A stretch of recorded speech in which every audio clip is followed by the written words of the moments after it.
তুই বই পড়িস কিন্তু মনে রাখতে পারিস না, তো এই ব্রেন ট্রিক ভিডিওটা তোর জন্য।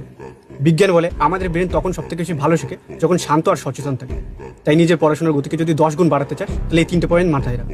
প্রথম পয়েন্ট, নিজের ব্রেনকে বর্তমান মুহূর্তে নিয়ে 25 বার নাক দিয়ে নিঃশ্বাস নিয়ে আর মুখ দিয়ে ছাড়।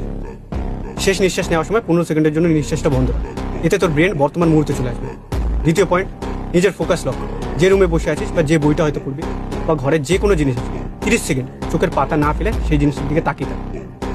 যেখানে চোখ দাঁড়িয়ে যায় ব্রেন ও ফোকাস সেখানে লক করে। আর 3 নাম্বার, নিজের ব্রেনকে না ছোট ছোট ব্রেক দে। 30 মিনিট পড়লে 5 মিনিট ব্রেক নে, আর 1 ঘন্টা পড়লে 10 মিনিট ব্রেক নে। আর ব্রেক নেওয়ার মানে এই না যে ফোন ইউজ করবি, টিভি দেখবি, তাহলে তো যা পড়েছিস সব ভুলে যাবে। ব্রেক নেওয়ার মানে হচ্ছে জল খা, হাঁটাচলা কর, বা হয়তো ওই টেবিলেই মাথা নিচু করে শুয়ে পড়। কিচ্ছু ভাবতে হবে না।